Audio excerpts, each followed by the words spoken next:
Alhamdulillah, saya sih ngajar. Sibuk di rumah dan gak ngapa-ngapain. Selama PPKM berlangsung sih masih kerja sih. Cuma kadang kan WFH kayak gitu sih. Selama PPKM, alhamdulillah kerja nggak WFH ya. Karena kerjanya di warung kopi, nyedih kopi, nyedih Indomie. Kalau selama PPKM sih biasanya kerja, cuma memang lebih banyak WFH. Jadinya kita susah sih kemana-mana, tapi mau gimana lagi kan corona ya. Jadi memang harus lebih banyak stay di rumah. Selama PPKM paling nonton TV, tidur, sama banyakan ini sih iseng-iseng masak atau lebih makan gitu sih. Itu doang sih.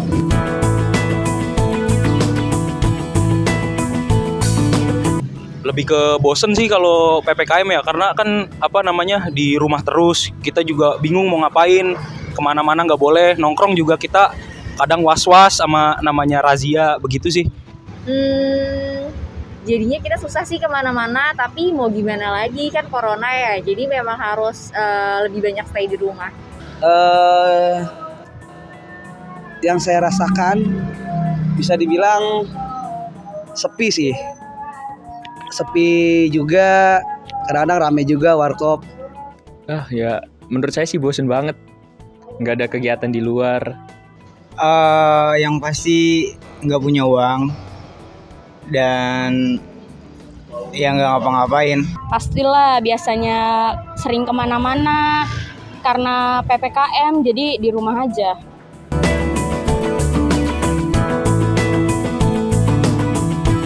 Bosan ngapain ya? Biasa main HP sih, nggak ngapa-ngapain lagi. Biasanya kalau gue main gitar. Kalau pas lagi WFH kebanyakan sih main game online, terus kadang futsalan gitu. Bosen sih ada. PPKM dari PSBB ke PPKM itu udah beberapa tahap, udah berapa tahun saya. Jodoh juga nggak temu-temu. Kalau bosen pasti ada, cuma kalau untuk kebaikan saat ini sih memang menurut saya lebih baik kita di rumah dan ikutin protokol kesehatan. Paling biasanya nonton kayak bisa YouTube atau Netflix. Kalau lagi bosen, kalau nggak PPKM ya, biasanya kalau bosen ya paling ke warkop atau ke tempat nongkrong, apa enggak ke rumah temen lah, biar mood baikan, nggak bosen-bosen banget. Kayak begitu.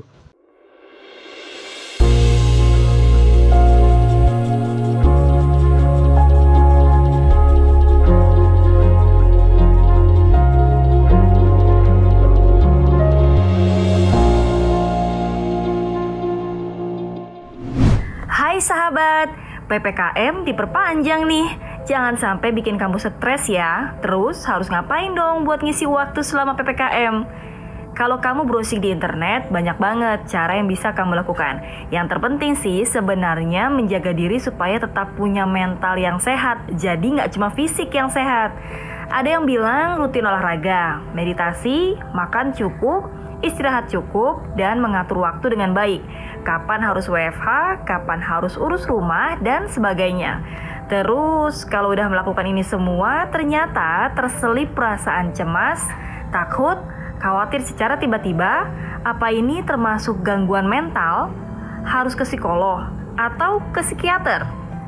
Sebentar, sebelum kita bahas tentang gangguan mental, kalian udah tahu apa psikolog dan psikologi kan? Kalian udah tahu bedanya psikolog sama psikiater?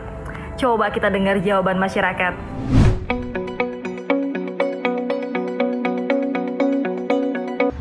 Psikologi itu mungkin kalau menurut saya psikis ya, jadi tentang pemikiran. Psikolog kurang tahu sih, tapi setahu saya psikolog tuh kayak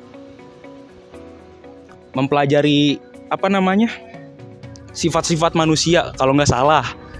Psikolog itu ilmu yang mempelajari tentang perilaku atau mental manusia mungkin ya. Kurang tahu saya bahasa-bahasa kayak gitu saya kurang tahu. Yang saya tahu kayak ilmu tentang kejiwaan ya. Psikolog itu ilmu kejiwaan.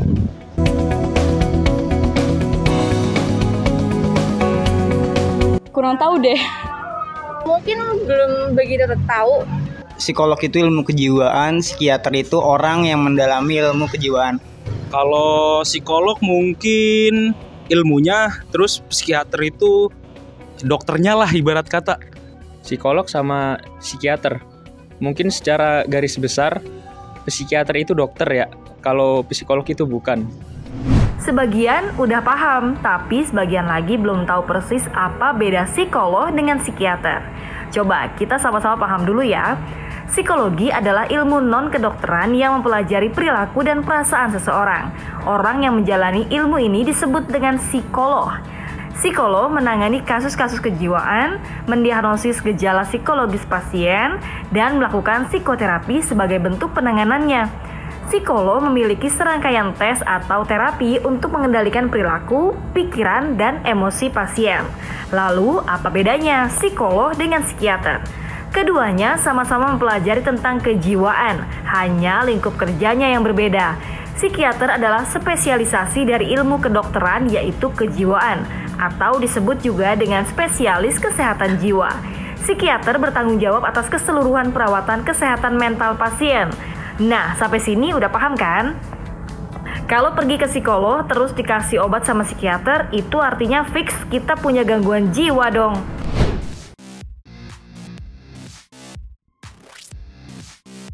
Saya dibilang mood, nggak pernah ada nggak mood. Saya selalu orangnya mutan karena selalu minum kopi. Mungkin kalau lagi pengen sendirian aja ya naik motor keliling-keliling malam-malam gitu aja sih, muter-muter aja ke tempat yang belum pernah dilewatin. Kalau nggak mood atau nggak nyaman, biasanya makan atau cari kesibukan lain sih. Gimana ya? Cari kesenangan aja sih, menghibur diri sendiri. Ya paling saya main game online, rebahan, atau nyari fun-fun futsal atau football gitu. Biasanya gue main gitar.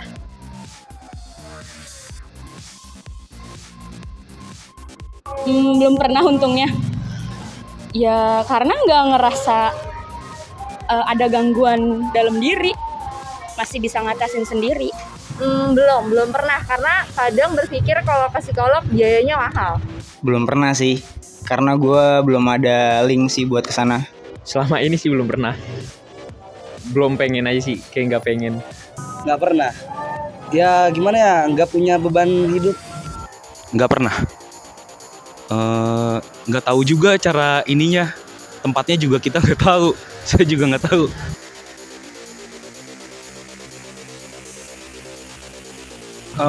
Kayaknya sih enggak, soalnya banyak beberapa teman saya yang mungkin suka konsultasi untuk mental healing atau segala macem, begitu sih.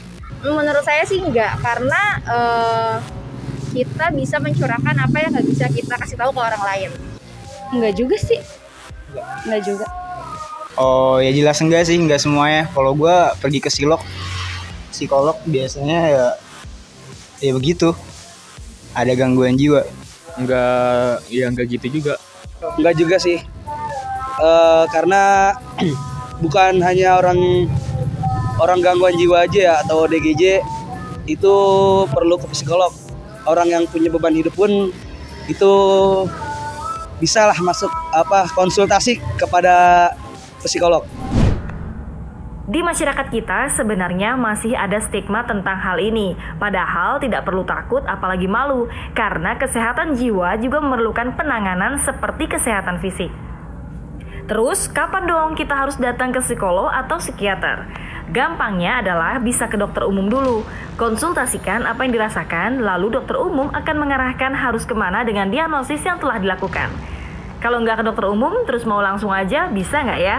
Bisa aja, tapi pas kapan ya? Saat kamu mengalami sebuah perasaan secara berlebih. Ada sebuah istilah mental distress, yaitu perasaan yang dialami oleh seseorang ketika dihadapkan pada situasi yang menimbulkan ketidaknyamanan.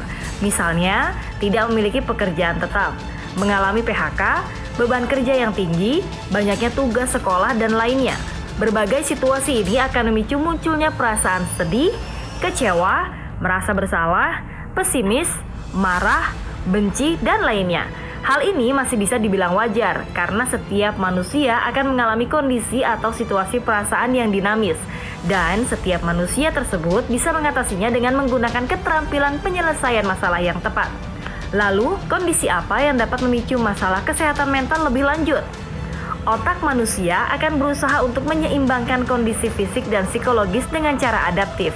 Jika seseorang tersebut belum mampu mengatasi masalah ini dengan optimal, maka inilah saat yang tepat untuk menghubungi psikolog untuk membantu mengupayakan strategi penyelesaian masalah. Udah paham kan? Atau masih bingung? Oke, kalau masih belum paham, gampangnya gini. Ada beberapa tanda ketika kita butuh konseling ke psikolog atau psikiater. Murung dalam waktu yang lama. Biasanya kita nggak sadar memikirkan sesuatu yang mengganggu pikiran secara terus-menerus. Misalnya sampai menarik diri hingga 2 minggu. Ini sudah bisa menjadi sebuah indikasi bahwa persoalan ini sudah cukup mengganggu. Apalagi jika alasan konflik yang terjadi melibatkan orang lain, bukan menemukan solusi, malah kita tenggelam dengan masalah tersebut. Merasa insecure. Merasa sedih atau senang itu adalah hal yang wajar.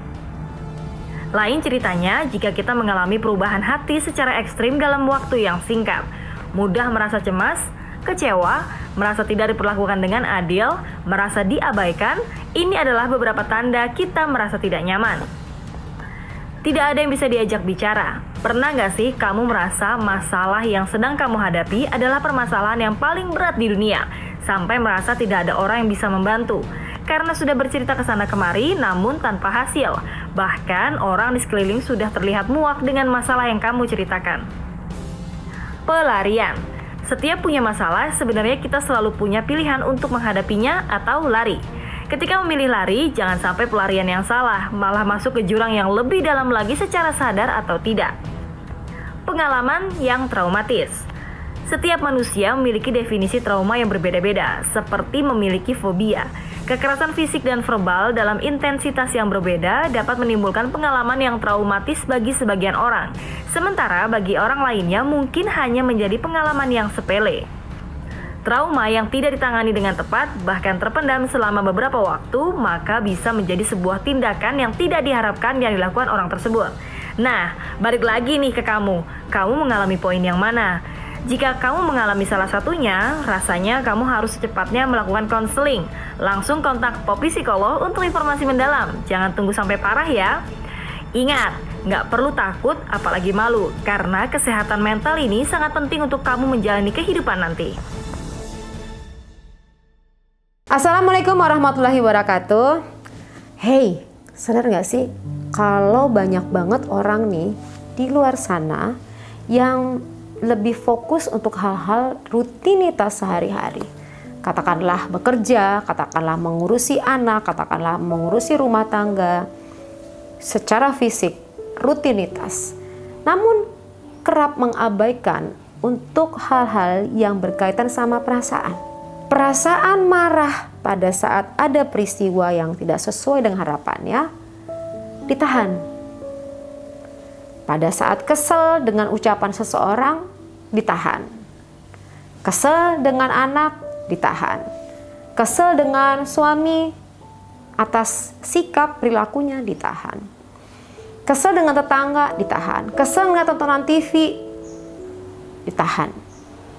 Di sini di backup oleh tenaga-tenaga ahli secara profesional, master-master psikolog di sini yang akan menghandle persoalan kamu dengan pengalaman-pengalaman tinggi dan expert di bidangnya. Dan ini bisa dilakukan secara online. Tidak perlu bertatap muka, tapi bisa diselenggarakan secara online. Jadi privacy dan tidak ada satu orang pun yang tahu persoalan kamu. Kamu bisa sharing, curhat masalah kamu sehabis-habisnya, mungkin di dalam kamar tanpa ada orang yang tahu. Mungkin juga kamu bisa menceritakan di dalam mobil, atau mungkin kamu bisa menceritakan di tempat-tempat tersembunyi kamu untuk menceritakan perasaan kamu yang paling dalam yang udah tidak sanggup lagi kamu tahan. Hati-hati kalau kamu menahannya, itu bisa meledak di dalam pemikiran kamu, di dalam perasaan kamu. Maka berbagai macam kondisi akan muncul, sakit yang tidak selesai atau sembuh, bahkan pemikiran-pemikiran yang ditahan meledak, itu akan mengakibatkan berbagai macam gangguan lainnya. Oleh sebab itu segera kamu konsul kepada kami di sini di nomor di bawah ini. Saya dan teman-teman saya, kami siap membantu kamu, selalu ada untuk kamu. Jadi kamu tidak sendiri. Kami ada.